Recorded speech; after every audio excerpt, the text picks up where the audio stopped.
20 years ago I first started kind of getting involved in Thai boxing.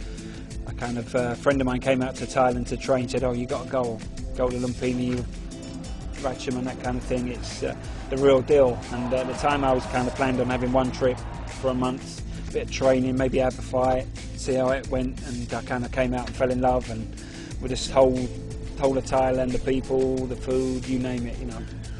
And went on from there to come back and live for 6 months, started to pick the language up, and it just kind of went on as a big long adventure ever since.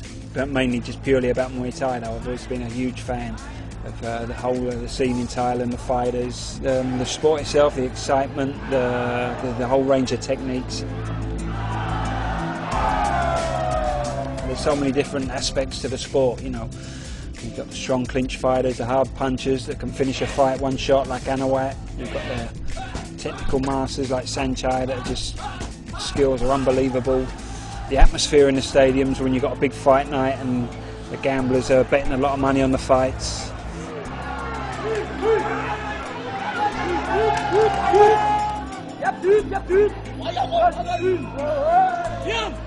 There's still a traditional side to it here now, but it's become more of a business in Thailand itself now. You know, it's more business run around gambling and that kind of thing. It's more of a business now than an actual traditional sport, but it's still deeply rooted in the tradition as well. The fighters still performing the white crew before the fights, and they're wearing what they call krung rung, the mongkon, the papajit, which they wear around the arms. There's still very strong spiritual and sort of traditional overtones about the sport, even though it's very much a business now, you know.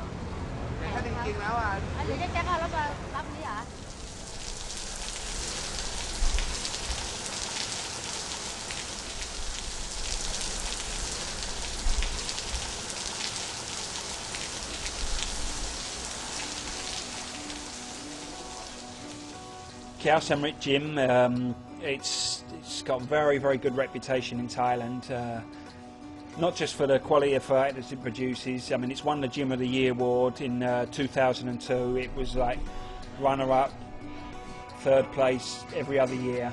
It's right up there every year. It's got very good credit with the boxing community, with the gamblers as well, for producing honest fighters that go in there. It's produced two best boxers, Anawat, and before him another guy, Wachachai Khao Samrit, a very strong technical fighter who in his time was unbeatable about 5 years ago.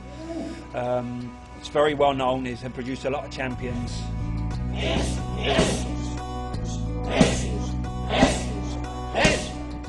Anawat, basically, I mean, he's very well known in Thailand, he's a superstar in Thailand. There's only ever been 2 fighters to win the Sports Writers a Year award twice. When he won the Sports Fighter of the Year award the first time, he fought a boxer called Singdam Gitmukau. Singdam won the award the year before, and the year before, just after he won it, they put him in the ring against Anawat at Ratchaman Stadium, and Anawat knocked him out in the 3rd round.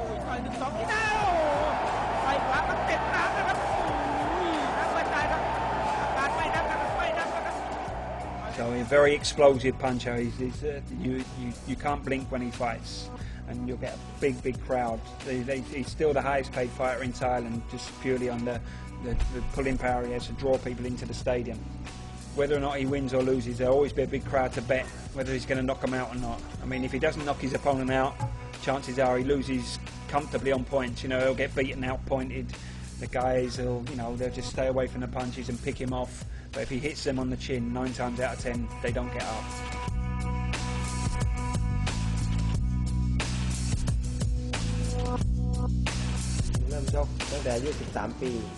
He started out fighting when he was 13. He had a friend that was already here. He was actually a relation of the boss, his own wife as well.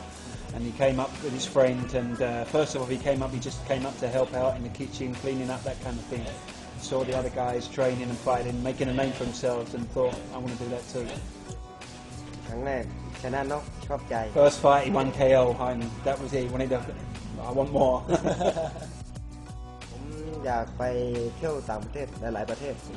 He said he's won more or less every title there is to win now in Muay Thai. He said if any more come his way, yeah, he'll gladly take them. But that's not so important to him. His targets, real targets for the future, he wants to travel as much as he can, go to as many different countries and fight as he can. เป็นประเทศที่ธรรมชาติสวย He liked Holland in itself because it's a beautiful country, beautiful countryside, a lot of trees around. A lot of the Thai fighters are country boys from Heart, so they like that when they go abroad and see that as well. But about the fighting itself, he loved the crowd. The crowd, they're real enthusiastic Muay Thai fans, and they really got behind the fights too. He really liked that. มันคนละอย่างคนไทยจะเชียร์แบบ They're very different, like perspectives between the two. Like in Holland, it's like the fans there. They love the style, they love the technique. It's like an art to them, you know, and they like to see the fighters win in a stylish way. In Thailand, they like to see a close fight that they can gamble on. เรื่องหมัดมันต่างกันครับ So it's difficult to really explain, but he said the Thai fighters tend to have the edge in the technique. Technically, they're that bit sharper, their timing, and their control of the ring, whereas the Dutch fighter is very strong, very hard punches. เดินห้างดูหนัง He likes to go around the malls, go around shopping, that kind of thing, watch movies, but he's a very big game fan. PlayStation 2, you see in his room, he's got stacks of games, and also goes on the computer too.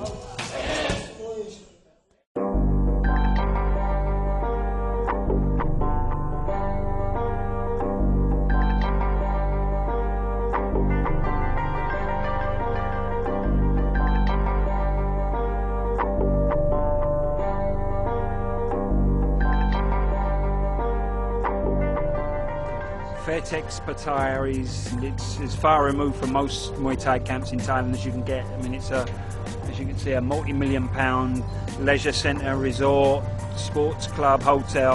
It's got everything you need. It's probably the best Muay Thai training facility, bar none, in Thailand. Possibly, you know, around Asia, at least.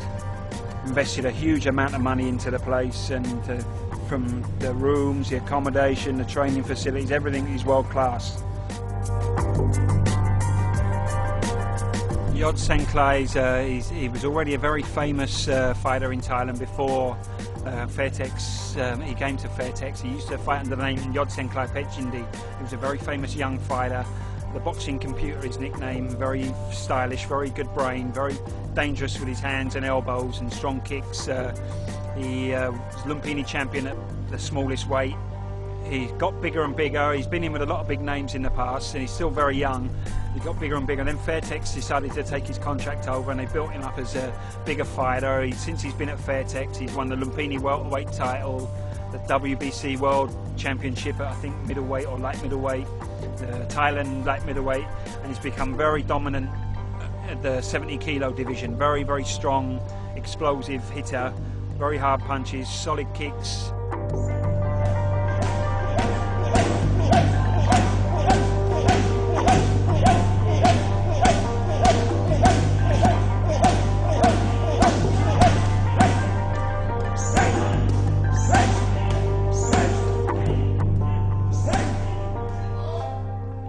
ชื่อยอดเซนไกแฟร์เทคครับก็ผมเริ่มชกมวยตั้งแต่อายุ8 ขวบครับ He had his first fight when he was 8 years old. His fight name Yod Senklai Fairtex, and he's 22 years old now.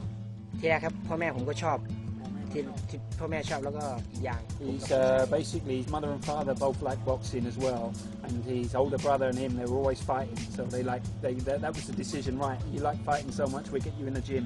His older brother fought okay, a good level. Yod Kangwan Pechindi, he fought Lumpini, and he fought in a tournament as well. So it's kind of in the blood. ตอนที่ผมมีรายการชกครับ20 วัน So before a fight, 20 to 25 days hard training. He doesn't go anywhere, doesn't leave the gym unless it's just to maybe go out, buy some fruit, buy some, like what they call bamrung, which is like, you know, like some soup or something that the body needs, vitamins, that kind of thing, protein. Other than that, and then he's in bed by 10 o'clock every night.